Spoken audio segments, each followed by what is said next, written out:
Assalamualaikum warahmatullahi wabarakatuh. Bismillahirrahmanirrahim. Alhamdulillahirabbil alamin wassalatu wassalamu ala asrofil anbiya'i wal mursalin wa ala alihi wa sahbihi wa man da'a ila Allah wa amila sholihan wa qala innani minal muslimin.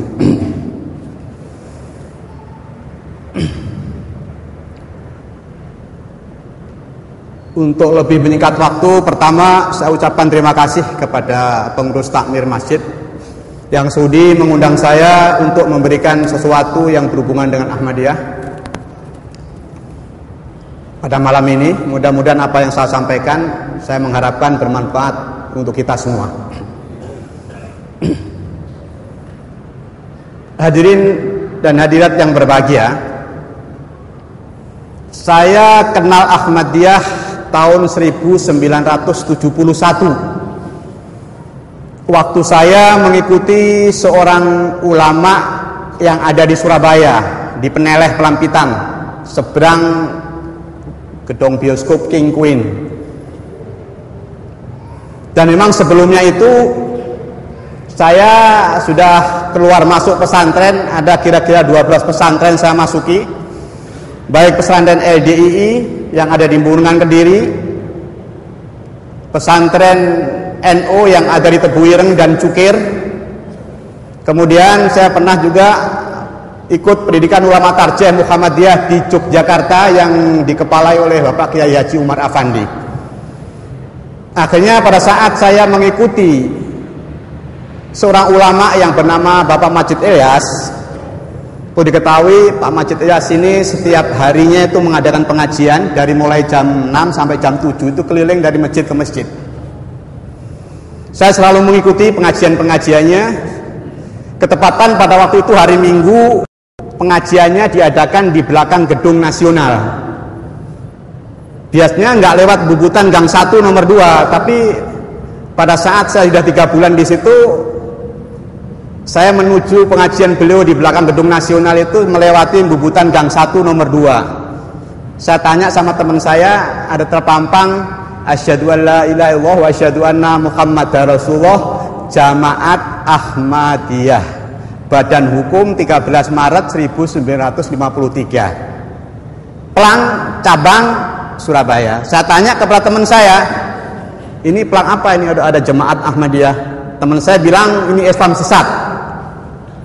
Setelah saya mendengar bahwa Jamaat Ahmadiyah adalah Islam sesat, terdoronglah diri saya untuk sampai di mana letak kesesatannya. Kok ada syahadatnya, ada tulisan Arab Jamaat Ahmadiyah. Akhirnya pada maghrib saya seorang diri datang ke cabang Surabaya, ke Bubutan Gang 1 nomor 2, ketemu dengan pemuda Ahmadiyah yang bernama Basir Ahmad Khan, pemuda Ahmadiyah asal Pakistan tapi kelahiran Indonesia. Setelah bincang-bincang, karena dia kurang menguasai bahasa Arab, akhirnya saya minta buku-bukunya aja lah, nanti saya akan pelajari di rumah. Akhirnya pada waktu itu saya dikasih 10 judul buku. Di antara judul buku tadi ada buku Mirza Ghulam Ahmad yang bernama Ajaranku, 2 Perlunya Imam Zaman, itu kedua buku ini dikarang oleh Mirza Ghulam Ahmad. Kemudian ada buku Soal Jawab yang dikarang oleh Bapak Saleh An-Nahdi, yakni Mubalik Ahmadiyah Keturunan Arab. Setelah 10 buku ini saya pelajari sampai larut malam. Akhirnya sudah saya pelajari kurang lebih 2 bulan, baru saya menyimpulkan inilah yang saya cari. Inilah yang saya cari. Nah, tertariknya saya di situ, pertama tersebar ke seluruh pelosok dunia, mengirimkan mubalek ke penjuru dunia, mendirikan masjid-masjid di negara-negara Eropa, dan juga mempunyai khilafat, dan mencetak berbagai terjemah Al-Quran ke dalam berbagai bahasa, dan organisasinya rapi.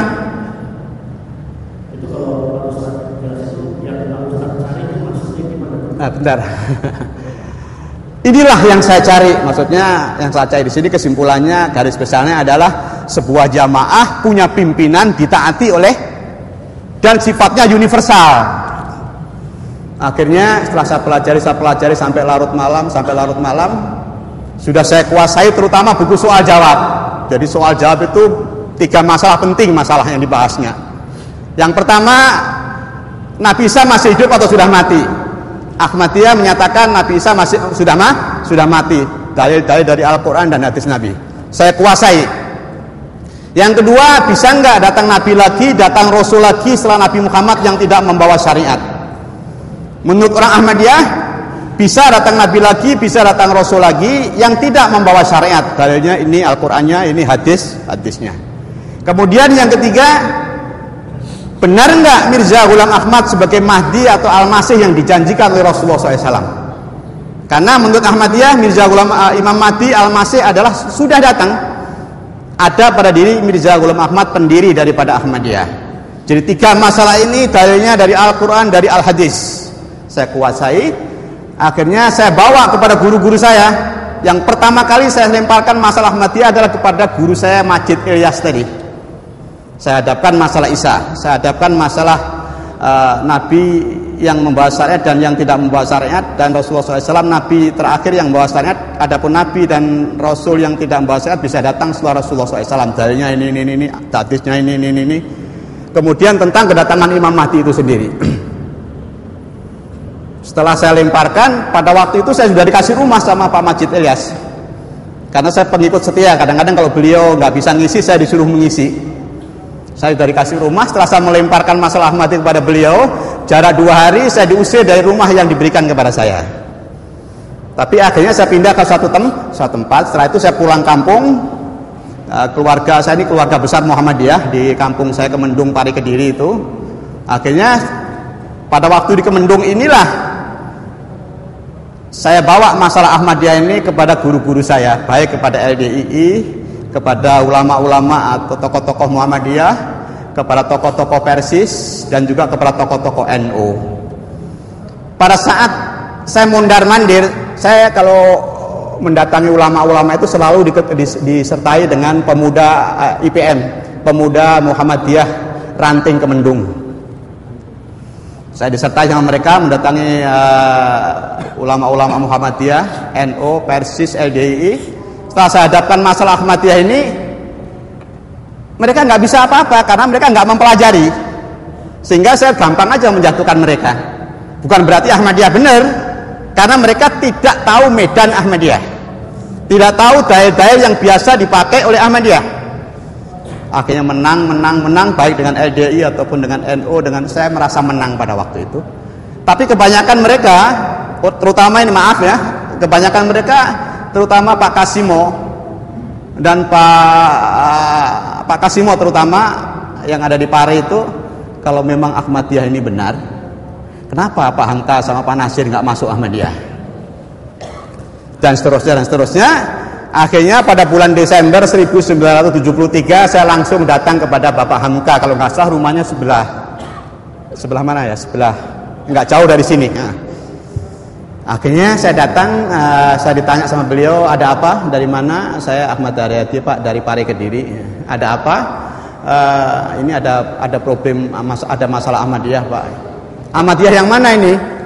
Ahmadiyah yang Qadian atau Ahmadiyah yang Lahore?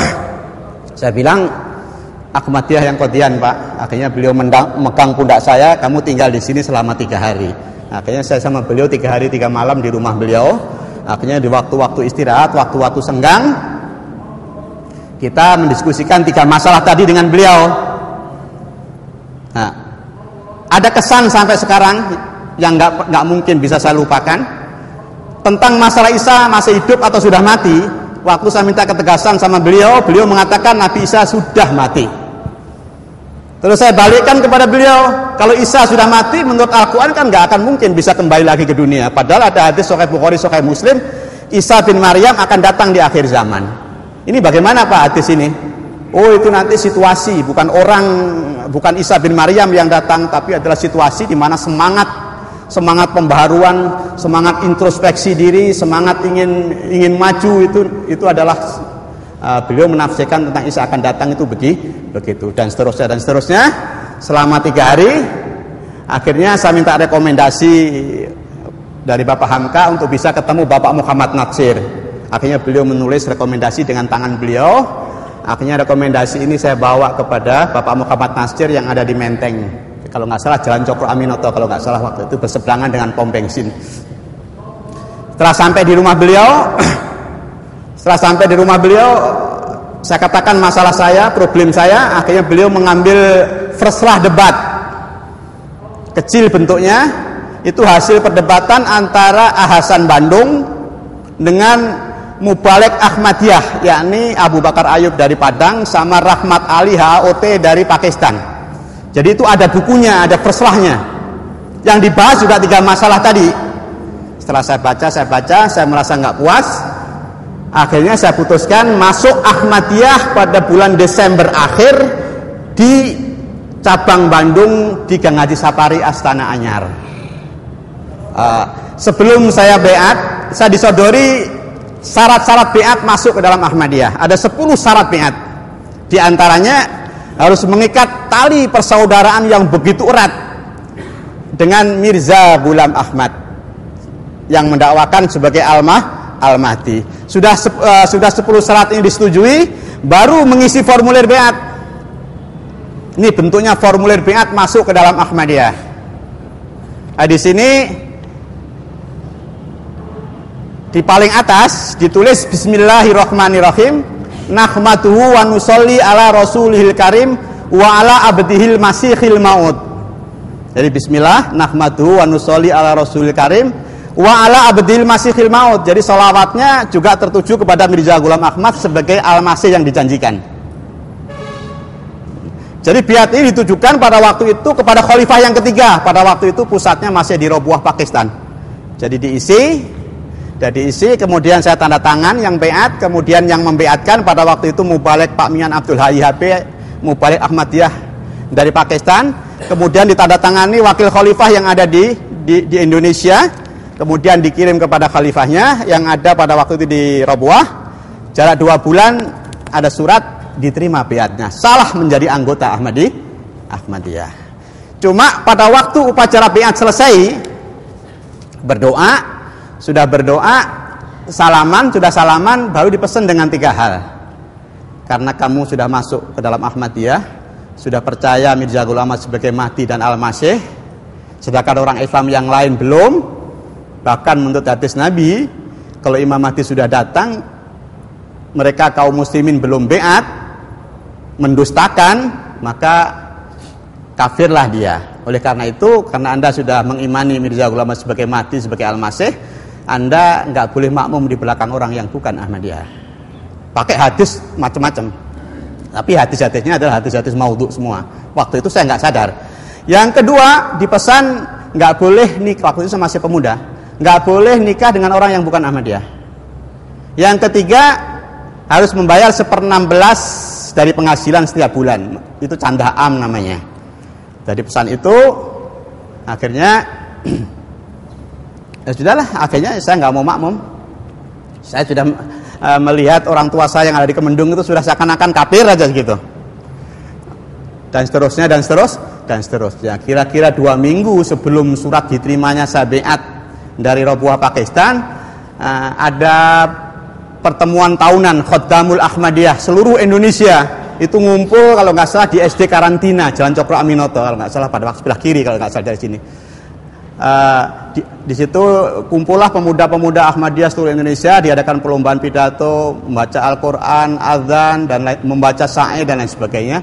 Maaf ini karena saya ceritakan kenapa saya sampai jadi mubalek, bukan saya pamer ya. Akhirnya saya mengikuti perlombaan pidato. Alhamdulillah saya juara pertama, dapat piagam juara pertama, sudah selesai. Banyak mubalek Ahmadiyah, tokoh-tokoh Ahmadiyah menyarankan karena saya ada bakat, Anda mau nggak dididik menjadi mubalek internasional untuk dikirim ke Robuah, Pakistan. Akhirnya saya setujui. Akhirnya setelah dipersiapkan semuanya, belajar bahasa Urdu, persiapan ini dan itu, akhirnya sudah mau berangkat, ada terjadi huru-hara antara orang-orang Ahmadiyah dengan kaum muslimin di sana. terjadi huru-hara di stasiun kereta api Robuah antara orang-orang Ahmadiyah dan kaum muslimin. Terjadi huru-hara besar pada waktu itu sehingga keberangkatan saya ditunda dan seterusnya dan seterusnya. Akhirnya karena nggak jadi ke Robuah Pakistan, akhirnya saya langsung diangkat menjadi mubaligh junior, dikirim ke Medan. Kurang lebih 2 tahun, pindahkan ke Jakarta, kurang lebih 3 tahun lebih sedikit. Di tempat Jakarta inilah saya pernah ditunjuk untuk mengkoreksi tafsir Ahmadiyah dari Arabnya ke Indonesianya. Dan alhamdulillah ada pernyataan terima kasih setelah itu saya laksanakan. Dan pada waktu di Jakarta itu juga saya pernah datang ke Qadian India dan ke Robuah Pakistan. Di situ melihat Baitud Du'a, Manaratul Masih, Masjidil Aqsa, Masjid Mubarak yang ada di Qadian, kemudian pusat Ahmadiyah yang ada di Robuah Pakistan, dan seterusnya dan seterusnya. Kemudian saya dipindahkan kembali. Di Bali 6 bulan saya dipindahkan ke Pulau Lombok. Nah, di Pulau Lombok inilah semangat saya untuk berjuang, memperjuangkan ajaran-ajaran Ahmadiyah itu ada semangat yang luar biasa. Hidup mati saya untuk Ahmadiyah. Tapi tugas di Lombok pada tahun 1981 awal. Nah, di tempat ini entah tergerak saya ingin berjuang mati hidup untuk Ahmadiyah. Akhirnya begitu datang, saya bikin jadwal ulama-ulama yang ada di Lombok Timur, Lombok Tengah, dan Lombok Barat, termasuk yang ada di Sumbawa, karena wilayah NTB, status saya sebagai mubaligh untuk NTB. Akhirnya setelah tercatat 70 ulama, siap, alamatnya lengkap, baru setiap satu minggu, kadang-kadang 2 kali, kadang-kadang 3 kali, saya naik Vespa disertai oleh pemuda Ahmadiyah, mengunjungi ulama-ulama yang sudah saya jadwalkan tadi. Saya ajak diskusi tentang 3 masalah tadi. Dan setelah saya ajak diskusi minimal kadang-kadang 2 jam, ada yang 1,5 jam, ada yang sebelum sempat duduk saya diusir karena tahu saya Ahmadiyah, saya mubaligh Ahmadiyah dan lain sebagainya. Ada juga akan saya dukung Pak Haryadi, Tuan Guru Fadil yang ada di Lombok Tengah itu malah mau mendukung perjuangan saya. Padahal beliau juga punya pesantren dan lain sebagainya. Akhirnya sudah kira-kira 1,5 tahun. Pada waktu itu saya sambil keliling untuk mengunjungi alim ulama, saya membuat brosur kabar suka. Judulnya kabar suka, Imam Mahdi telah datang, orangnya adalah Mirza Ghulam Ahmad. Atas perintah ilahi beliau mendirikan Jamaat Ahmadiyah. Itu brosur berisi 4 tantangan. 1, saya bersedia memberikan penerangan tentang Imam Mahdi yang sudah datang ini, yakni Mirza Ghulam Ahmad. Yang kedua, bersedia untuk berdialog terutama para alim ulama. Yang ketiga, saya akan bagi mereka yang ragu, yang belum ada kepastian, silakan sembahyang hajat, silakan sembahyang istikharah untuk tanya langsung kepada Allah Subhanahu wa taala, benar enggak Mirza Ghulam Ahmad datang dari Allah atau dia bukan datang dari Allah. Kesediaan saya yang ketiga, saya bersedia untuk membantu doa-doa khusus supaya doa yang bersangkutan akan segera makbul adanya. Yang keempat, kesediaan yang keempat, mengadakan perang doa atau perlombaan doa, yakni masing-masing yang berlainan keyakinan berdoa istihkam kepada Allah Subhanahu wa taala, minta keputusan kepada Allah Subhanahu wa taala. Saya katakan di situ, insya Allah dalam waktu 3 bulan kalau masing-masing bersedia untuk mengadakan perang doa, insya Allah dalam waktu 3 bulan akan ada tanda dari langit. Saya sebarkan. Akhirnya selama 1,5 tahun, tidak ada satupun dari ulama yang saya datangi tadi yang menyambut tantangan saya yang keempat. Malah ada namanya Tuan Guru Haris kalau nggak salah, itu di Lombok Timur. Bapak berdoa, saya berdoa. Dalam waktu 3 bulan saya yakin akan ada tanda dari langit. Malah dia bilang nanti kalau berdoa akan ada apa nanti. Malah dia seakan-akan menunjukkan keraguan dia. Saya makin bertambah yakin. Nah, setelahnya begitu 1,5 tahun saya keliling 70 ulama lengkap kita datangi, tapi nggak ada satupun dari antara mereka yang masuk Ahmadiyah. Akhirnya batin saya, kenapa ini orang Lombok susah sekali untuk diajak masuk ke dalam Ahmadiyah. Akhirnya sudah hampir putus asa, tapi Islam mengajarkan kita nggak boleh putus asa. Akhirnya saya mau kholwat, istilah sufinya itu saya mau kholwat. Saya persiapkan itu tempat berdoa. Saya nggak akan kemana-mana, saya akan hanya berdoa khusus. Tempat untuk berdoa 3 kali 2 meter sudah dipersiapkan. Akhirnya jatuh pada hari raya Idul Fitri. Hari raya kedua, ada seorang pemuda Ahmadiyah datang kepada saya.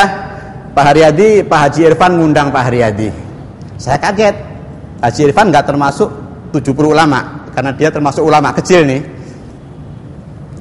Padahal kenapa Haji Irfan kok ngundang saya? Padahal orang ini adalah pernah melempar pemuda Ahmadiyah yang membagikan brosur-brosur Ahmadiyah di pesantren dia.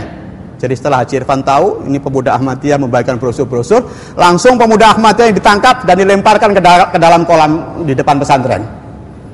Kok dia ngundang saya? Jangan-jangan dia dapat petunjuk mau masuk Ahmadiyah. Batin saya begitu, saya langsung datang. Sudah datang, ternyata dia ngajak diskusi. Akhirnya yang diskusikan ya 3 masalah tadi. Dia memang cukup bisa bahasa Arab karena dia pernah tinggal 6 bulan di Mekah. Akhirnya sudah berjalan 2 jam, sama-sama tegang. Saya tegang, dia pun tegang. Karena sudah tegang, sama-sama tegang, akhirnya saya minta keputusan dari beliau. Sekarang gini aja Pak, keyakinan Bapak kepada Mirza Ghulam Ahmad gimana? Coba tegaskan. Dia bilang Mirza Ghulam Ahmad imamati murtad, imamati dajjal, imamati kafir. Benar Bapak punya keyakinan seperti itu? Dia bilang saya yakin dengan sempurna. Mirza dajjal, Mirza kafir, Mirza murtad. Tolong tegaskan dengan pernyataan sumpah Bapak dengan nama Allah. Oh, saya nggak perlu bersumpah Pak Haryadi, karena saya sudah yakin dengan bulat Mirza Ghulam Ahmad adalah imamati murtad, kafir dan dajjal. Mestinya kalau Bapak benar-benar punya keyakinan mutlak Mirza murtad, Mirza kafir, Mirza dajjal, justru dikuatkan dengan pernyataan sumpah. Dia tetap tidak mau. Kalau saya Bapak, saya apa yang saya katakan sesuai dengan hati saya. Apa yang keluar di mulut, apa yang keluar dari hati. Saya punya keyakinan Mirza Ghulam Ahmad adalah imam mati yang benar-benar datang dari Allah Subhanahu wa taala. Kalau seandainya keyakinan saya ini salah, saya bersedia Pak Haji Irfan diadab oleh Allah dengan jalan yang mengerikan sehingga orang ramai dapat tahu. Demi Allah. Karena saya benar-benar punya keyakinan. Saya berani bersumpah dengan nama Allah. Tapi Bapak mengatakan Mirza murtad, Mirza dusta, Mirza dajjal, tapi Bapak suruh bersumpah nggak mau. Jangan-jangan hati Bapak membenarkan Mirza Ghulam Ahmad, hanya bibir Bapak aja yang mengatakan begitu. Akhirnya dia didesak sama murid-muridnya. Akhirnya dia mau bersumpah. Iyalah, saya mau bersumpah seperti sumpahnya Pak Haryadi. Kalau yang tadi itu sumpah saya. Sekarang saya minta Bapak Haji Irfan sumpah sendiri. Akhirnya saya Haji Irfan dengan nama Allah saya bersumpah bahwasanya Mirza Ghulam Ahmad adalah imam mati dusta, palsu dan murtad. Sanksinya apa? Seperti Pak Haryadi ucapkan sendiri. Kalau seandainya keyakinan saya ini salah, kata Haji Irfan, saya bersedia diadab oleh Allah dengan jalan yang mengerikan sehingga orang ramai dapat tahu. Waktunya kapan? Seperti Pak Haryadi 3 bulan. Tolong ucapkan sendiri. Adab ini supaya terjadi 3 bulan setelahnya ini. Langsung sebelum dia selesai, saya pegang tangannya. Sah mubahalah. Sebelum saya lepaskan, saya bilang sama murid-muridnya, kalau dalam waktu 3 bulan setelahnya ini Haji Irfan tidak diadab oleh Allah Subhanahu wa taala, saya bersedia dipotong leher saya di depan orang ramai. Anda semua kan tahu rumah saya. Mereka kan tahu rumah saya, tahu pinggir jalan. Akhirnya bagaimana? Sudah selesai, saya lepas, sah mubahalah. Diketiklah pernyataan mubahalah dia, pernyataan mubahalah saya diketik, saya tanda tangan. Saya tanda tangan 2. Pernyataan potong leher kalau seandainya Haji Irfan tidak diadab oleh Allah dengan jalan yang mengerikan sehingga orang ramai dapat tahu. Jadi saya tanda tangan 2, Haji Irfan tanda tangan 1. Ada tanda tangannya di sini. Dan begitu kita fotokopi, kita sebarluaskan baik di Lombok Timur, Lombok Tengah dan Lombok Barat. Sudahnya sah mubahalah, saya langsung kirim surat kepada Khalifah Ahmadiyah. Ini khalifahnya. Jadi waktu itu sudah di London ini. Oh, waktu itu belum di London. Belum di London, masih di Rabuah, Pakistan. Tahun 83. Tahun 83 akhirnya saya kirim surat kepada Khalifah Ahmadiyah yang ada di Rabuah, Pakistan. Saya mohon didoakan dengan doa-doa khusus supaya saya menang dalam front ini. Akhirnya bagaimana? Akhirnya dapat balasan 2 bulan, dapat balasan ini balasannya. Pada waktu itu saya minta supaya didoakan dengan doa-doa khusus dan mohon ditunjukkan amalan-amalan atau wirid-wirid apa yang dengan perantaraan mengamalkannya saya menang dalam front ini. Akhirnya hanya dikabulkan, Anda akan saya bantu dengan doa-doa khusus dan Anda akan sukses besar, sukses sempurna. Artinya setelah begitu dari front ini akhirnya ya saya tiap jam 2 bangun sampai subuh, jam 2 bangun sampai subuh, dan seterusnya. Anehnya pada waktu itu saya mendoa hadapan Allah Subhanahu wa taala itu benar-benar khusyuk benar. Saya bisa menangis, keluar air mata, bercucuran air mata saya di sajadah saya waktu sujud. Seakan-akan pada waktu saya mendoa itu seakan-akan saya mencium telapak kaki Allah. Si perasaan saya pada waktu itu begitu, sehingga benar-benar bercucuran itu air mata itu sampai subuh terus begitu. Kalau siang saya puasa dan seterusnya. Akhirnya bagaimana? Akhirnya masyarakat sudah ribut. Kalau saya keluar, mereka karena itu sudah tersebar luas. Kalau saya keluar naik Vespa itu, mereka mengatakan dari Muhammadiyah, dari Nahdlatul Wathon itu mengatakan potong leher, film pengorbanan. Karena mereka membaca itu brosur atau yang naskah mubahalah antara saya dengan Haji Irfan. Tapi anehnya pada waktu itu saya tenang, saya ketawa santai. Kok rasa takut, kok rasa minder, tidak ada. Karena pada waktu itu saya merasa benar. Rasulullah SAW dulu juga dicaci maki, dihina, diboikot dan lain sebagainya. Itu sudah bunga-bunga perjuangan batin saya begitu. Akhirnya bagaimana? Akhirnya karena masyarakat sudah ribut-ribut, akhirnya saya dipanggil oleh Polres Lombok Timur. Akhirnya dia menyodorkan, ini Pak Haryadi, tanda tangan Pak Haryadi ini. Ini menurut pernyataan Pak Haryadi, kalau Pak Haji Irfan dalam waktu 3 bulan tidak diadab oleh Allah, pernyataan Pak Haryadi, tanda tangan Pak Haryadi bersedia untuk dipotong leher di depan orang ramai. Ini waktu tinggal 2 minggu lagi Pak Haryadi. Gimana kalau seandainya Haji Irfan selamat, tidak diadab oleh Allah Subhanahu wa taala? Saya yakin Pak, dalam minggu-minggu ini Haji Irfan akan diadab oleh Allah Subhanahu wa taala. Kalau seandainya tidak, itu tidak mungkin, saya jawab. Insya Allah dalam minggu-minggu ini Haji Irfan akan diadab oleh Allah Subhanahu wa taala. Maaf Pak Haryadi, kalau seandainya tidak mungkin, coba jawab Pak Haryadi. Kalau seandainya tidak mungkin ini, kalau seandainya Haji Irfan selamat, gimana Pak Haryadi? Kalau toh itu umpamanya Haji Irfan selamat, tapi itu tidak mungkin, saya bersedia dipotong leher saya di depan orang ramai sesuai dengan perjanjian saya, karena ada hadis Nabi, la imana liman la ahdalah. Tidak ada iman bagi orang yang tidak menepati janji. Saya akan serahkan leher saya, tapi saya yakin Haji Irfan dalam minggu-minggu ini akan diadab oleh Allah Subhanahu wa taala. Akhirnya bagaimana? Kira-kira kurang 1 minggu lagi mau habis. Haji Irfan sering mondar-mandir. 5 menit lagi. Ini 5 menit lagi ini. Haji Irfan mondar-mandir lewat di depan rumah saya yang seakan-akan dia menyatakan, ini Pak Haryadi saya sehat, padahal waktu itu belum habis waktu 3 bulan. Akhirnya bagaimana? Akhirnya saya galakan kepada Ahmadiyah Lombok, anggota-anggota saya galakan untuk iuran untuk memotong domba. Akhirnya kalau nggak salah pada waktu terkumpul 13 domba. Nah, akhirnya kita potong dengan niat supaya Haji Irfan Subhanahu wa ta'ala. Aneh nggak? Nah, tapi pada waktu itu karena saya belum terbuka, nggak aneh. Pada waktu itu keyakinan. Akhirnya bagaimana? Akhirnya sudah dipotong. Waktu 3 bulan habis. Sudah waktu 3 bulan habis. Pemuda Ahmadiyah yang dekat rumahnya dengan Haji Irfan datang kepada saya. Pak Haryadi, tadi Haji Irfan masih santai-santai dengan murid-muridnya di halaman pesantren. Batin saya, apa salah saya? Saya sudah berdoa, siangnya saya sudah puasa, malamnya tahajud sampai subuh. Saya benar-benar kalau keluar saja melihat wanita cantik sudah nggak berani, takut nanti doa saya nggak makbul dan lain sebagainya. Jadi benar-benar saya hati-hati dalam masa-masa front itu.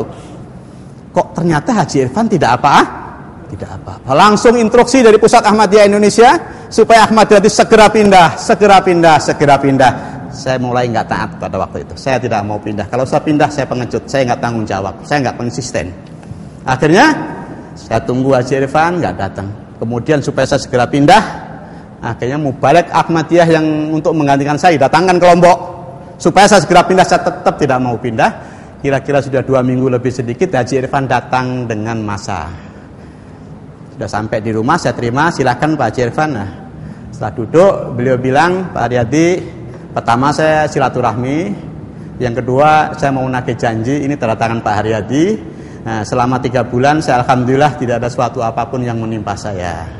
Akhirnya bagaimana pada waktu itu? Saya waktu itu membahas ayat Wailulikulli humazatil lumazah. Dengan panjang lebar, Haji Irfan, stop Pak Haryadi, saya kesini bukan ingin mendengarkan ceramah Pak Haryadi, saya kesini mau nagih janji motong leher Pak Haryadi. Akhirnya bagaimana pada waktu itu? Pada waktu itu saya masih punya satu pegangan. Pada waktu saya masih satu pegangan, yaitu ucapan Mirza Ghulam Ahmad dalam bukunya Bahtera Nuh yang berbunyi, rohku, kata Mirza Ghulam Ahmad, akan memberikan pertolongan kepada pengikut-pengikutku yang setia di saat-saat yang gawat. Akhirnya setelah Haji Irfan mendesak, nagih janji, silakan potong sekarang juga, tapi yang motong adalah bapak sendiri. Mana pisau bapak? Beliau enggak mbak pisau, saya langsung ke dapur, saya ambil pisau, silahkan potong saya sekarang juga. Nah, akhirnya bagaimana? Akhirnya Haji Irfan tengok kanan tengok kiri, karena pada waktu setelah saya dipanggil oleh polisi, Haji Irfan pun dipanggil dan bilang polisi sama Haji Irfan, kalau sewaktu-waktu Pak Haryadi hilang atau terpotong lehernya, Pak Haryadi saya tahan. Nampaknya waktu pisau saya serahkan itu, dia tengok kanan tengok kiri, mungkin dia ingat dengan ancaman polisi, kalau saya nanti motong leher Pak Haryadi, saya akan ditahan atau masuk penjara. Saya mati aja nggak takut, bapak di penjara takut. Karena masa sudah mendesak supaya Haji Irfan mau segera motong leher saya, sudah ratusan masa karena rumah saya di pinggir jalan. Masa sudah maju jalan, Pak, tunjuk salah satu di antara mereka untuk motong leher saya sekarang juga. Wah, nanti kalau saya nunjuk Pak Haryadi, nanti saya kena juga. Lalu terus maumu apa? Akhirnya setelah begitu, polisi datang, saya diambil, Haji Irfan pun diambil. Coba kalau pada waktu itu Haji Irfan nekat motong leher saya, roh Mirza tidak datang untuk menolong saya, apa yang terjadi? Saya kira cukup sekian, nanti kita teruskan sesudahnya. Assalamualaikum warahmatullahi wabarakatuh. Baiklah, kayaknya masih banyak pertanyaan. Untuk meneruskan yang tadi, dari mulai kekalahan saya dengan mubalah tadi, akhirnya keyakinan saya yang dulunya 100% kepada Mirza Ghulam Ahmad sebagai mahdi yang benar-benar datang dari Allah, mulai menyusut 90%, 80%, terus menyusut, akhirnya sudah sampai ke tingkat 50% ke bawah keyakinan saya kepada kebenaran Mirza Ghulam Ahmad. Akhirnya saya sudah nggak ada gairah lagi untuk menjadi mubalek. Akhirnya setelah peristiwa itu saya dipanggil oleh Pusat Ahmadiyah yang waktu itu masih di Jalan Balikpapan, belum di kampus Mubarak. Akhirnya saya dari sidang diputuskan, diistirahatkan sampai ada keputusan dari Khalifah Ahmadiyah. Saya nunggu di rumah kira-kira 2 bulan. Akhirnya saya ditugaskan di Madiun. Saya sudah saya cuma tidur, tugas mubalek saya main-mainkan. Karena saya sudah nggak yakin, sudah nggak nikmat lagi berjuang, karena saya waktu itu sudah goncang. Keyakinan saya kepada Mirza Ghulam Ahmad sudah di bawah 50%. Akhirnya saya putuskan mau bikin pernyataan keluar dari Ahmadiyah. Saya belum siap, sudah terlanjur banyak alim ulama yang saya sakitin. Sudah terlanjur banyak alim ulama yang sakitin. Kalau saya langsung menyatakan keluar dari Ahmadiyah, gaji saya akan diputus. Anak saya pada waktu itu sudah 4, jadi pertimbangan-pertimbangan manusiawi ini muncul. Akhirnya pas bertepatan dengan kemerdekaan Brunei. Akhirnya saya berangkat ke Brunei. Waktu mau berangkat saya izin dulu ke Pusat Ahmadiyah. Akhirnya saya nggak diizinkan, tapi saya sudah mulai nggak taat, saya sudah nggak yakin lagi. Nah, sudah di bawah 40% pada waktu itu. Akhirnya saya berangkat ke Brunei. Pulang balik sambil ya istilahnya bawa barang-barang dari Senen, kita bawa songket-songket itu, yang songket-songket Palembang kita bawa 10 kali lipat kita bisa untung. Kan di sana kan pakai dolar ya, dan sana negara kaya, jadi pulang balik akhirnya kok nggak enak ya, bakatnya mubalek kok dagang, perasaan sudah nggak enak sudah. Akhirnya gimana? Akhirnya pas pada waktu saya makan di sebuah restoran, ketemu sama orang-orang pakai jubah serban di meja sebelah ujung. Saya dekati mereka. Ini kelompok mana ini, kok seperti kelompoknya Muluh dari Iran ini. Oh, kami dari Malaysia, kami Darul Arqam. Kegiatan kami dakwah, di samping dakwah kita punya wiridnya wirid Muhammadiyah. Di samping itu kita juga punya pabrik-pabrik atau kilang-kilang, punya kegiatan ekonomi dan lain sebagainya. Saya tanya siapa ketuanya, Ustadz Asyari Muhammad. Dia cerita panjang lebar. Akhirnya saya yang mestinya pulang ke Jakarta, akhirnya saya langsung ke Kuala Lumpur, ke Sungai Pencala, pusat Darul Arqam. Akhirnya sudah ketemu sama Ustadz As'ari dan seterusnya. Akhirnya saya suruh mengajar bahasa Arab di sana.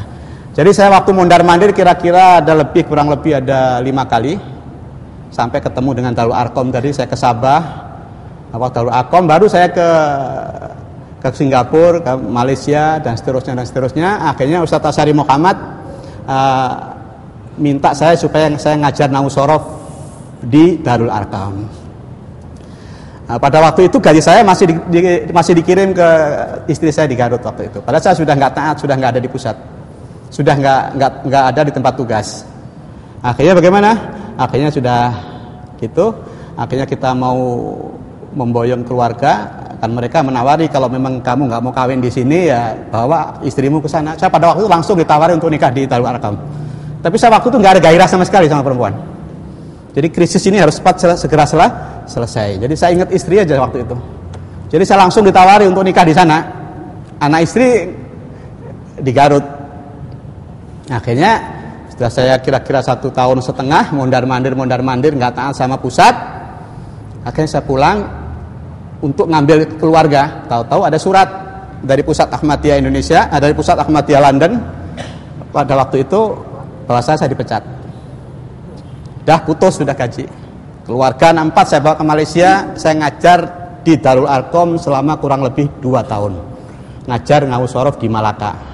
Anak saya bawa, ya pakai serban, pakai apa gitu, dan sebagainya. Kita ikut juga mengamalkan aurat Muhammadiyah. Kita juga maulid berjanji tiap malam Jumat, maulid daibai malam Senin dan seterusnya. Akhirnya di saat itulah saya bikin pernyataan keluar dari Ahmadiyah. Kita bikin press conference di Kuala Lumpur, yang kedua di Singapura. Nah, tahun berapa itu? Itu tahun 86. Tahun 86. Jadi 3 tahun setelah? Ya, 2 tahun lebih ya, 2 tahun lebih. 2 tahun lebih saya bikin pernyataan keluar dari Ahmadiyah. Nah, ini hasil press conference-nya ini. Kisah tobat seorang bekas pengikut Qadiani. Jadi ya, Dim bersedia membantu Ahmad Riyadi untuk menghapus Qadiani dan sebagainya. Ini 16 tanggal 6 April 1986. Saya resmi keluar dari Ahmadiyah. Jadi 3 April 1986. Jadi saya resmi keluar dari Ahmadiyah. Sudah saya keluar dari Ahmadiyah, saya bukukan, saya tulis tangan, kemudian saya berhubungan dengan Persatuan Islam Singapura, bukan Persis yang di sini ya, Persatuan Islam Singapura, dengan Ustadz Toha Suhaimi, itu cucu daripada Muhammad bin Abdullah As-Suhaimi yang punya wirid Muhammadiyah yang diamalkan oleh Darul Arqam. Jadi itu cucunya. Nah, setelah ketemu beliau, akhirnya disepakati buku mau diterbitkan. Akhirnya diterbitkanlah oleh Persatuan Islam Singapura dengan judul Mengapa Saya Keluar dari Ahmadiyah Setelah 10 Tahun Jadi Mubaliknya. Di dalam buku itu di bagian akhir, untuk mencari ketegasan lagi, saya tantang Khalifah Ahmadiyah, ayo mubahalah sama saya. Kenapa saya berani menantang dia? Karena saya sudah senjata mubahalah ini sudah pernah saya pakai di Lombok, tapi ternyata nggak mempan. Taubannya seperti pistol kapus. Saya lemparkan kepada dia, tembakkan kepada saya. Akhirnya terjadilah mubahalah resmi antara saya dengan Khalifah Ahmadiyah. Ini naskah mubahalahnya. Ini tantangannya lewat surat atau ketemu langsung? Lewat surat. Tapi yang mondar-mandir dari Pusat Ahmadiyah Indonesia. Ini naskah mubahalahnya. Jadi di situ saya berjanji, ana Ahmad Riyadi mubalik al-Ahmadiyah al-Qadianiyah as-Sabiq. Saya Ahmad Riyadi mubalik Ahmadiyah, mantan mubalik Ahmadiyah selama 10 tahun. Dengan risalah mubahalah ini saya bersumpah dengan nama Allah bahwa Mirza Ghulam Ahmad yang mengaku Nabi dan Rasul adalah pendusta. Dan apa-apa yang dikatakan oleh dia sebagai wahyu, di sini barangnya, adalah dusta belaka. Itu hanyalah khayalan dan lamunan dia saja. Kalau seandainya keyakinan saya ini salah, saya bersedia mendapat laknat dari Allah Subhanahu wa taala. Nah, kemudian Khalifah Ahmadiyah, ana Tahir Ahmad. Saya adalah Tahir Ahmad. Ini orangnya. Khalifatul Masih Ar-Rabi. Khalifah Ahmadiyah yang keempat. Zaimul Ahmadiyah fil alam, pimpinan Ahmadiyah dunia. Melalui risalah Mubahalah ini saya bersumpah dengan nama Allah bahwa Mirza Ghulam Ahmad yang mendakwakan Nabi dan Rasul itu benar adanya. Dan apa-apa yang dikatakan wahyu yang berasal dari Allah benar adanya. Oleh karena itu, kata Khalifah Ahmadiyah, saya bersumpah dengan nama Allah, kalau Ahmad Daryati dalam jangka waktu kurang dari 1 tahun tidak diazab oleh Allah dengan jalan yang hina, saya beserta seluruh pengikut saya yang ada di dunia akan keluar daripada Ahmadiyah. Dan akhirnya saya akan menggabung kepada Islam yang benar. Resmi disetujui. Ini surat dari Londonnya, diterjemahkan ke dalam bahasa Indonesia, kemudian dikomentari oleh Pusat Ahmadiyah Indonesia yang ditandatangani oleh Wakil Khalifah dan Pengurus Besar Ahmadiyah. Resmi Mubahalah. Mereka minta supaya Mubahalah disiarkan melalui surat kabar. Ya kita turutin. Akhirnya peristiwa Mubahalah itu dimuat dalam harian terbit dengan judul "Jika Perang Doa dengan Ahmad Daryati tak berhasil, pimpinan tertinggi Jamaah Ahmadiyah dan 15 juta pengikutnya siap bubarkan diri." Akhirnya bagaimana? Setelah 1 tahun ternyata saya nggak apa-apa. Padahal perjanjiannya Khalifah beserta pengikutnya kalau saya selamat akan keluar dari Ahmadiyah dan membubarkan diri dan akhirnya bergabung kepada Islam yang benar. Akhirnya bagaimana? Setelah saya selamat, saya langsung tulis, 2 hari setelah itu saya langsung tulis surat nagih janji kepada Khalifah Ahmadiyah dan juga kepada cabang-cabang Ahmadiyah di seluruh Indonesia. Jadi pada waktu resmi Mubahalah, saya langsung kirim surat ke 100 cabang Ahmadiyah yang ada di Indonesia. Resmi Mubahalah. Perjanjiannya ini, jadi mengikuti mereka. Tapi setelah saya tagih janji, mereka ingkar janji. Tapi di Pusat Ahmadiyah Indonesia waktu itu sudah pindah ke Parung. Tahun berapa itu, Ustaz? Tahun 89. Kan 16 Oktober resmi Mubahalah, berakhirnya 16 Oktober 89. Jadi sudah menjelang tahun 1990. Jadi waktu itu sudah pindah pusat dari Jalan Balikpapan ke Parung. Di sana itu yang menerjemahkan surat-surat Khalifah meninggal dunia sebelum habis waktu 1 tahun. Dan ternyata Ahmad Daryati setelah 1 tahun selamat, sehat. Akhirnya bagaimana? Di Pusat Ahmadiyah itu sendiri pro kontra. Bahkan sebagian mengatakan kalau gitu Ahmad Daryati menang, Khalifah kita kalah. Buktinya Ahmad Daryati masih sehat gitu. Akhirnya ada di antara tokoh-tokohnya yang kirim surat kepada khalifahnya yang ada di London. Akhirnya bagaimana? Setelah Khalifah tahu bahwasanya ada di antara tokoh-tokoh Ahmadiyah yang mengatakan Ahmad Daryati menang, Khalifahnya kalah, akhirnya Khalifahnya langsung mencak-mencak.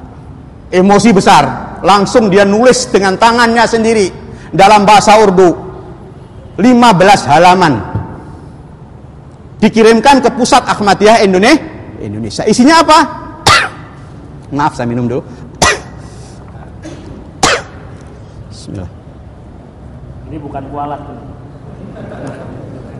Ini biasa. Akhirnya bagaimana? Setelah dia ada tokoh-tokoh Ahmadiyah yang mengatakan Khalifah kalah, Ahmad Daryati menang, mencak-mencak dia. Akhirnya dia langsung bikin tulisan, nulis 15 halaman dengan tulisan tangan sendiri, bayangin. Dikirimkan ke Pusat Ahmadiyah Indonesia supaya segera diterjemahkan secepatnya, cetak. Isinya begini. Kalau saya dibilang saya di sini maksudnya Khalifah Ahmadiyah ya. Ini asalnya 15 halaman diterjemahkan menjadi 9 halaman dalam bahasa Indonesia. Saya mengirimkan surat yang terdiri dari 15 halaman, aslinya bahasa Urdu, kepada Tuan, maksudnya wakil khalifah yang ada di Indonesia, berkenaan dengan Mubahalah Ahmad Daryati. Tanpa ditangguhkan lagi, segera terjemahkan surat ini ke dalam bahasa Indonesia melalui mubalek-mubalek kita yang menguasai bahasa Urdu. Siapkan secepatnya dalam beberapa hari. Cetak, lalu secepatnya disampaikan kepada setiap orang Ahmadi Indonesia. Bagi orang Ahmadi yang tidak pandai baca, maka harus diperdengarkan di telinga mereka. Tugas ini harus segera dilaksanakan tanpa ditangguhkan sedikit pun. Dan jika hal ini telah dilaksanakan, maka segera kirim laporan kepada Khalifah. Isinya apa? Khalifah Ahmadiyah sesudahnya kalah, Pada data-data resmi dari dia ada, dari Pusat Ahmadiyah Indonesia ada, mubahalah resmi. Setelah kalah, dia ingkar janji, pura-pura mengutuk Ahmadiyah Indonesia. Sampai-sampai di sini dikatakan, siapa saja orang Ahmadiyah yang mengatakan Ahmad Riyadi menang, khalifah kalah, berapapun istighfar dipanjatkan tidak akan diampuni oleh Allah Subhanahu wa taala. Kepengurusan Anda, wahai pengurus Ahmadiyah Indonesia, tidak pecus dari tingkat atas sampai tingkat bawah. Jadi seakan-akan dia akal-akalan ini untuk apa? Untuk cuci tangan, untuk menyelamatkan, untuk menghilangkan malu, untuk menghilangkan noda yang ada pada muka dia. Karena kalah mubahalah dengan Ahmad Riyadi. Ini suratnya. Ini ada sebagian orang Ahmadiyah yang membocorkan ini kepada saya. Adanya di mana? Ada di Pusat Ahmadiyah Parung. Jadi mereka sudah goncang, walaupun mereka tidak mau keluar, karena sudah terlanjur bikin rumah di sana, sudah terlanjur jadi pengurus dan lain sebagainya. Akhirnya bagaimana? Benar-benar diperdengarkan di tiap telinga orang-orang Ahmadiyah. Penting nggak berarti ini? Penting. Belum pernah terjadi Khalifah Ahmadiyah mengutuk Ahmadiyah secara nasional kecuali setelah peristiwa mubahalah dengan saya. Dan seterusnya. Akhirnya buku mubahalah saya cetak. Mubahalah dari A sampai Z resmi kita bagikan kepada cabang-cabang, termasuk kita kirimkan kepada Khalifah Ahmadiyah. Akhirnya setelahnya itu bukan mereka sadar, tapi justru Khalifah Ahmadiyah malah instruksi. Ini instruksinya. Ini Pusat Ahmadiyah Indonesia meneruskan instruksi Khalifah kepada cabang-cabang Indonesia. Isinya apa? Ini cap Ahmadiyah ini. Pusat Ahmadiyah Indonesia mengirim ke cabang-cabang. Isinya apa? Khalifah Ahmadiyah memerintahkan supaya Ahmadiyah Indonesia mengadakan doa khusus bersama. Tiap ba'da Jumat dipimpin oleh seorang imam. Kalau perlu motong domba tiap cabang. Siangnya puasa sunat, malamnya tahajud. Dengan niat supaya Ahmad Riyadi segera diadab oleh Allah Subhanahu wa taala. Resmi. Kata Khalifah Ahmadiyah, Ahmad Riyadi nggak bisa lari daripada cengkeraman azab Allah. Resmi. Seperti main-main, tapi iya, benar, hitam di atas putih. Dilaksanakan nggak kira-kira oleh orang Ahmadiyah? Dilaksanakan nggak kira-kira oleh orang Ahmadiyah? Menyuruh berdoa bersama, motong domba, tahajud, siangnya puasa sunat, dengan niat supaya Ahmad Riyadi segera diadab oleh Allah Subhanahu wa taala. Dijalankan nggak? Dijalankan, karena orang Ahmadiyah ini punya keyakinan instruksi Khalifah, instruksi Tuhan. Manusia tersuci di dunia, doanya makbul, punya hubungan khusus dengan Allah Subhanahu wa taala. Mestinya dengan keyakinan ini setelah kalah mubahalah mestinya mereka kan mikir kan, kayak saya mikir kan, jadi ragu-ragu, goncang, akhirnya keluh. Tapi enggak, justru malah mengamalkan instruksi Khalifah. Doa bersama, motong domba, 150 domba dipotong. Di cabang Garut motong 2 karena saya berdomisili di sana supaya saya segera mati hina. Akhirnya dijalankan 27 Februari 1990, berakhirnya 27 Februari 1991 dijalankan tiap pada Jumat mengadakan doa khusus bersama. Tapi setelah 1 tahun ternyata saya nggak apa-apa, sehat walafiat. Kemudian saya bikin buku kecil, seruan untuk mencampakkan agama manusia, yakni Ahmadiyah. Kita lampirkan instruksi Khalifah. Saya komentari satu persatu dan juga kutukannya. Saya komentari satu persatu yang melanggar ketentuan Al-Quran. Dan seterusnya. Akhirnya bagaimana? Untuk melengkapi sejarah, tahun 1997, itu bulan Juni, saya pas tahajud waktu itu. Sudah tahajud, kok ada gerakan di dalam diri saya harus pergi menemui Khalifah Ahmadiyah di London. Setelah saya berdoa, saya langsung keliling-keliling di lapangan, di halaman rumah, saya membaca Inna fi khalqis samawati dan seterusnya itu. Akhirnya saya, untuk melengkapi sejarah, saya harus bertemu dengan Khalifah Ahmadiyah yang ada di London. Karena data-data surat yang berhubungan dengan saya banyak sekali. Di antaranya di sini dalam kutukan ini saya dikatakan manusia bejat. Tapi manusia bejat kok dia kalah berlomba doa gitu loh. Akhirnya bagaimana? Akhirnya saya bulat pada waktu itu anehnya saya nggak punya uang. Tapi dalam jangka 1 minggu, dalam jangka 10 hari, itu saya bisa berangkat. Saya langsung ke Singapura. Sampai Singapura saya beritahukan kepada yang menerbitkan buku saya ada rencana mau ketemu khalifah untuk melengkapi sejarah. Akhirnya langsung saya dapat tiket dari Singapura Jeddah London, London Jeddah Singapura. Langsung saya berangkat dari Jeddah sampai Jeddah, saya langsung ke Masjidil Haram, saya mendoa di Multazam, ya Allah, saya punya niat ingin ketemu Khalifah Ahmadiyah, ini data-datanya, mau saya sampaikan kepada dia. Kalau kepergian saya ini bermanfaat untuk umat, lancarkan ya Allah. Kalau enggak, jangan ya Allah. Saya mendoa di Multazam antara Hajar Aswad sama pintu Ka'bah.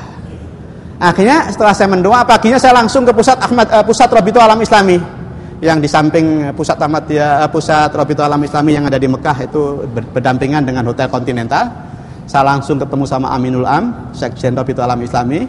Nah, kemudian kita diserahkan kepada musaidnya, langsung saya utarakan semuanya. Langsung pada waktu itu segalanya ditekel sama Rabitatul Alam Islami. Yang London langsung dihubungi, saya langsung dikasih hotel di Mekahnya, kemudian dikasih uang dan lain sebagainya. Sampai berangkat, sampai pulang saya nggak keluar uang sepeser pun.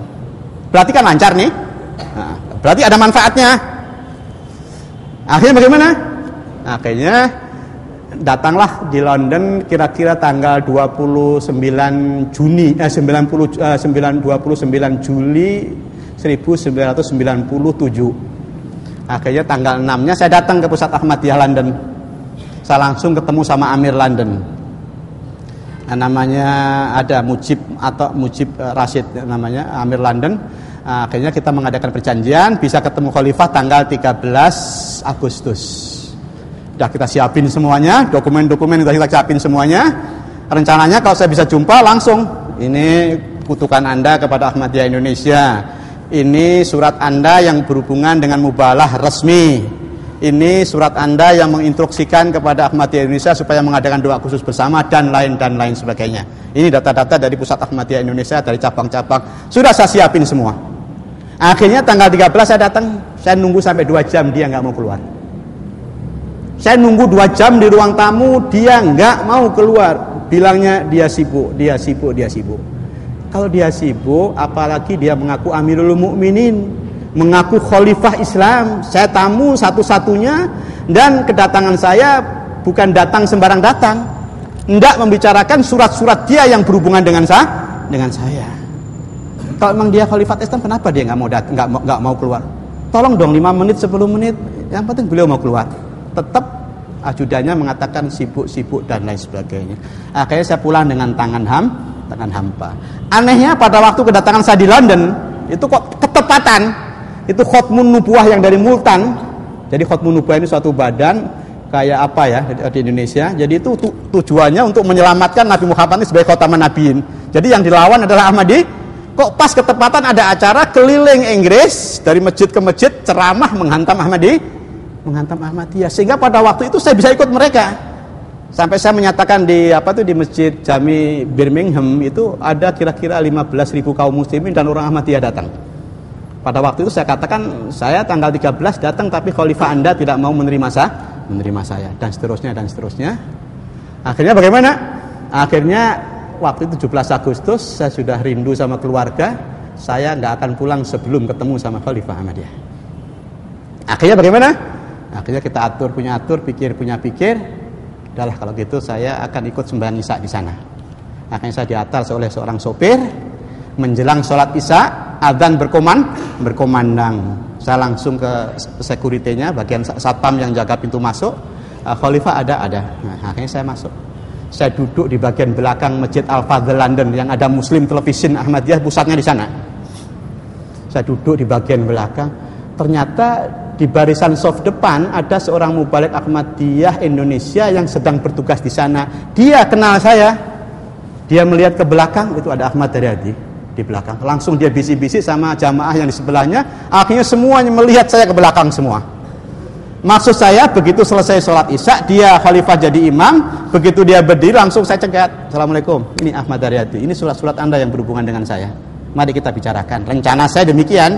Nampaknya Khalifah Ahmadiyah sudah mendapat berita kalau ada Ahmad Daryadi di dalam. Akhirnya setengah jam itu nunggu. Jamaah, akhirnya salah seorang berdiri menjadi imam. Khalifah tidak mau keluar. Akhirnya gimana? Sudah selesai sembahyang Isya.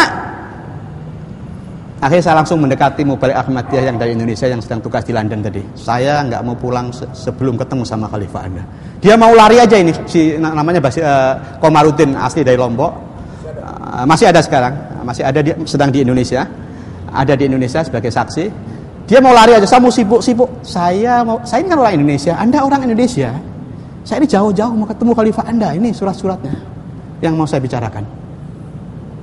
Akhirnya bagaimana? Akhirnya ada gerombol-gerombol di sebelah sana, saya dekati, ternyata dia ini ada Mubalik Ahmadiyah yang pernah tugas di Eropa, yang pernah tugas di Afrika, namanya Ghulam Khadim.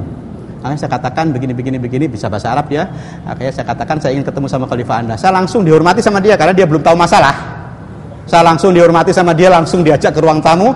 Yang saudara Komarudin ikut-ikut menghormati saya sampai ke ruang tamu, nunggu Khalifah Ahmadiyah.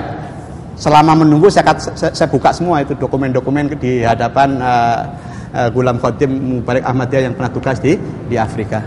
Akhirnya gimana? Saya nunggu 2 jam, Khalifah tidak keluar. Sudah 2 jam setengah dibilang Khalifah sedang keliling Eropa. Tuh. Tadi kan saya masuk.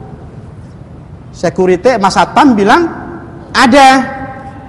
Kalau emang nggak ada, kenapa nggak dari tadi Anda bilang nggak ada? Saya sudah nunggu 2 jam setengah. Akhirnya sudah saya merasa ditipu, merasa sudah dia nggak berani ketemu saya. Akhirnya jarak beberapa hari saya langsung bikin press conference dengan Khotmun Nubuwah, press conference The Daily London. Ini ada hasil press conference di London ini. The Daily London, Khotmun Nubuwah sama majalah internasional At-Taqwa.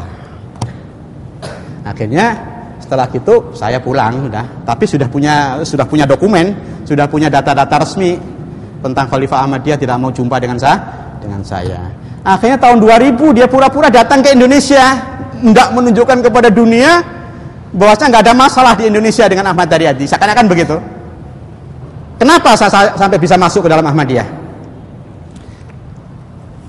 Kalau seandainya pada waktu saya selama 2 tahun mundar-mandir ke alim ulama, ada yang bilang kepada saya, Pak Haryadi, itu definisi Ahmadiyah, Nabi Rasul dibagi 2 itu nggak benar. Benernya begini Pak Haryadi. Jadi orang Ahmadiyah ini, untuk supaya kaum muslimin bisa menerima Mirza Ghulam Ahmad sebagai Nabi Rasul, mereka bikin definisi. Rasul dibagi 2. Yang membawa syariat dan yang tidak membawa syariat. Kami orang Ahmadiyah juga punya keyakinan Nabi Muhammad Nabi terakhir yang membawa syariat.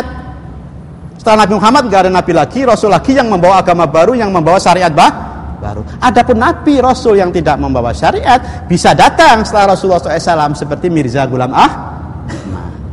Definisi Rasul dibagi 2 ini dia pakai ayat. A'udzubillahi minasyaitonirrajim. Inna anzalna taurata fiha hudan wa nurun yahkumu biha an-nabiyuna. Kami telah menurunkan Taurat, di dalam Taurat ada hudan dan ada nur. Yahkumu biha, menghukum dengan Taurat siapa? An-nabiyuna, jamak taksir. Jamak mudzakkar salim. Jadi nabi-nabi Bani Israel menurut ayat ini kalau menghukumi umatnya pakai Taurat. Berarti Rasul ada 2 macam, gitu loh. Sehingga mereka nabi-nabi rasul-rasul setelah Musa sampai kepada Isa tak ada satupun yang membawa syariat. Padahal dia nabi rasul. Kalau menghukumi umatnya pakai syariat, tahu ini ayatnya. Padahal yang sebenarnya memang ayat ini tidak salah. Yahkumu biha an-nabiyuna. Lupa saya, kalau saya ngapal kalimatnya bisa, tapi kalau ngapal suratnya harus pakai kamus ya. Surat nama nomor. Nanti bisa sesudahnya itu kita sebutkan. Jadi memang benar nabi-nabi Bani Israel setelah Nabi Musa sampai kepada Nabi Isa itu di dalam hal-hal yang prinsip menghukum pakai syariat tahu. Bukan berarti nabi-nabi Bani Israel tidak membawa syariat. Nabi Isa sendiri yang sering digembor-gemborkan oleh Ahmadiyah tidak membawa syariat. Nabi Isa juga membawa syariat. Syariat yang berhubungan dengan situasi dan kondisi pada waktu itu. Rasul-rasul diberi syariat sesuai dengan situasi dan kondisi, tapi syariat yang prinsip tetap berinduk kepada Taurat. Jadi di sini Padahal Quran mengatakan a'udzubillahi minasyaitonirrajim wa liuhilla lakum ba'dalladzi hurrima 'alaikum, itu ucapan Nabi Isa. Berarti Nabi Isa membawa syariat. Nabi Daud, Nabi Sulaiman jelas membawa syariat. Nabi Harun sendiri yang sezaman dengan Musa itu membawa syariat. Hal-hal yang berhubungan dengan upacara peribadatan, ritual-ritual, Nabi Harun mendapatkan syariat dari Allah Subhanahu wa taala. Ini cara-caranya. Sehingga beliau dikenal dengan Imam Harun, karena dalam hal ritual-ritual Nabi Harun sebagai diserahkan kepada Nabi Harun. Jadi kalau seandainya pada waktu saya mondar-mandir sebelum masuk Ahmadiyah ada ulama, nggak benar Pak Haryati. Jelaskan seperti tadi. Kemudian dibuktikan lagi, nih ternyata Mirza Ghulam Ahmad membawa syariat. Nggak boleh makmum di belakang orang yang bukan Ahmadiyah atau bukan syariat. Mengatakan di dalam bukunya Ahmadiyah, umpamanya ini ulama yang saya datangi, dia karena sudah tahu situasi Medan Ahmadiyah, ini Mirza Ghulam Ahmad mengatakan wa wajaba alaina syukruhum bil qalbi wal lisan. Wajib atas kita orang-orang Ahmadiyah bersyukur kepada kolonial Inggris baik dengan hati dan lisan. Wajib bersyukur, berterima kasih kepada kolonial Inggris. Apa ini bukan syariat? Syariat. Di dalam tazkirah umpamanya, sehingga saya melakukan mubalah di Lombok itu kan karena syariat. Karena dalam kitab suci ini dikatakan ini muhinun man arada ihanataka. Sesungguhnya saya, kata Tuhannya Mirza. Jadi ini kumpulan wahyu Mirza. Berarti kalau ada engkau berarti Mirza. Ini muhinun man arada ihanataka. Sesungguhnya saya akan menghinakan kepada orang yang menghinakan kepada engkau, hai Mirza. Wahyu ini oleh Mirza Ghulam Ahmad di dalam bukunya Anjan Atom halaman 65-66. Siapa saja yang berani melawan Ahmadiyah, berani bermubalah perang doa dengan Ahmadiyah, enggak sampai 1 tahun mesti mati hina. Apa ini bukan syariat? Kalau seandainya ada ulama yang mengatakan, yang menasihati saya seperti itu umpamanya, saya enggak masuk Ahmadiyah. Ditambah lagi umpamanya dia si ulama ini mempelajari tazkirah umpamanya. Ini Pak Haryati, ucapan-ucapan Mirza Ghulam Ahmad. Ini ada katanya, anta imamun mubarakun laknatullah ala ladzi kafar. Hei Mirza, kata Tuhannya Mirza, engkau adalah imam yang diberkati, laknat Allah akan jatuh kepada orang yang kufur kepada Mirza. Apalagi ini imamnya adalah imam zaman. Jadi menurut orang Ahmadiyah, Mirza Ghulam Ahmad adalah imam yang diberkati. Yang enggak biat sama Mirza Ghulam Ahmad, kafirlah dia.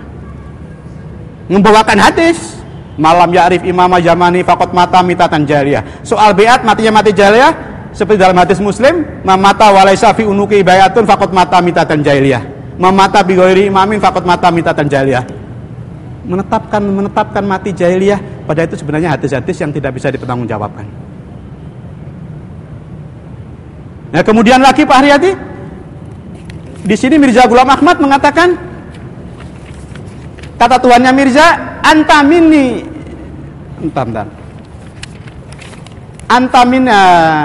anta fihim bimanzilati Musa. Itu halaman 651. Hai Mirza, engkau di tengah-tengah mereka adalah berkedudukan seperti Musa. Di sini menunjukkan Mirza Ghulam Ahmad membawa syariat. Dia menyamakan dirinya berkedudukan seperti kedudukan Musa. Musa membawa syariat. Kemudian umpamanya si ulama tadi, Pak Haryati, ini ada sertifikat wasiat ini. Sertifikat wasiat Ahmadiyah. Siapa yang punya sertifikat wasiat ini, dia berhak kalau meninggal dikuburkan di pekuburan ahli surga. Apa itu bukan syariat, Pak Haryati? Jadi sertifikat wasiat ini hanya dimiliki oleh orang-orang yang sanggup mengorbankan hartanya, gajinya setiap bulan 1/3 dari penghasilannya. Kalau meninggal di akte notaris kan 1/3 hartanya milik Ahmadiyah. Kalau sudah mau mengorbankan itu baru mendapatkan sertifikat wasiat. Kalau meninggal, sertifikat wasiat ini ada nomor sertifikat wasiat. Ini sertifikat yang saya punya. Kalau saya meninggal sebelum keluar dari Ahmadiyah, saya kalau meninggal, karena pada waktu itu pekuburan ahli surga belum ada di Indonesia, saya punya batu nisan di Robuah, Pakistan. Walaupun jenazah saya di sini, karena tidak mungkin jenazah saya harus dikirimkan ke sana. Saya cukup batu nisan dengan nama Ahmad Haryati, nomor sertifikat wasiat sekian, meninggal tahun sekian. Oleh Wahyu Mirza dijamin masuk surga. Apa ini bukan syariat Pak Haryadi gitu. Saya nggak masuk Ahmadiyah. Oh iya, saya nggak masuk Ahmadiyah. Tapi dekade terakhir ini Khalifah Ahmadiyah yang keempat mengizinkan untuk bikin kuburan ahli surga, BHC Makbaroh. Satu ada di Parung, di belakang rumah makan Pok kita, kilometer 24, Desa Pondok Udik, Kecamatan Kemang, Kabupaten Boh. Ini fotonya. Ini pekuburan ahli surga. Jadi seragam semua, batu nisannya seragam. Meninggal tahun berapa, nomor sertifikat wasiat dia beatnya karena keturunan atau beatnya bukan karena keturunan, disantumkan tanggal beat dan tahun beat. Dan dia menerima sertifikat wasiat ini tahun berapa. Di Indonesia yang saya tahu sudah ada 2 pekuburan ahli surga. Yang pertama di Parung, yang kedua di Manis Selor Kuningan. Kalau seandainya ada ulama yang menasihati saya seperti itu, nggak masuk Ahmadiyah saya. Apalagi ada yang mengatakan begini umumnya, itu benar, khalifah ada. Islami Jagul Ahmad meninggal 1908 kan ada khalifah yang pertama, kedua, ketiga, keempat yang mubalah dengan saya meninggal tahun 2003, sekarang khalifah yang kelima. Kan punya khalifah. Iya, itu khalifah nggak punya gigi itu. Kalau menurut Al-Quran, syarat sahnya khalifah kalau seandainya ada yang menasihati saya. Menurut Al-Quran surat Nur ayat 55, syarat sahnya khalifah dalam Islam ada 3. A'udzubillahi minasyaitonirrajim. Wa'adallahu alladziina amanu minkum wa 'amilus sholihat la yastakhlifannahum fil ardi kama stakhlafal ladziina min qablihim. 1. Berkuasa di bumi. Berkuasa di bumi syarat sahnya khalifah. Yang kedua, la yastakhlifannahum fil ardi kama stakhlafal ladziina min qablihim wa la yumakkinanna lahum dinahumul ladzir tadallahum. Agama akan menjadi kokoh, disegani, dihormati agama Islam. Karena nilai-nilai Islami dipraktekkan dalam kehidupan sehari-hari. Jadi benar-benar agama dihormati, disegani walaupun oleh agama lain. Syarat sahnya khalifah yang kedua. Syarat sahnya khalifah yang ketiga, Pak Haryadi, wala yubaddilannahum min ba'di khaufihim amna. Jadi kalau ada krisis di luar negeri atau krisis antara umat dengan umat, antara bangsa dengan bangsa, khilafat dalam Islam bisa menyelesaikan, bisa mendamaikan. Kalau ada yang bangkang, faqatilul lati tabghi. Yang bangkang perangi. Nah, untuk mempraktekkan ini kalau nggak punya senjata gimana? Sekarang kita tidak mendamaikan kelompok-kelompok baik di Irak, di Afghanistan, di Pakistan, di akhir-akhir ini di mana? Di Yaman, kemudian di Somalia. Khilafat yang benar bisa mendamaikan mereka, bisa mengatasi mereka. Yang bangkang sikat. Itu syarat sahnya khalifah, Pak Haryadi. Kalau seandainya ada yang bilang begitu, saya nggak masuk sama dia. Ini hati saya mengatakan demikian. Jadi kesalahan siapa? Kesalahan alim ulama, nggak tahu medan. Bukan berarti mereka bodoh, bukan. Karena mereka nggak mempelajari. Sebenarnya kalau mempelajari gampang aja menghantam Ahmadiyah. Saya kira cukup sekian. Assalamualaikum warahmatullahi wabarakatuh.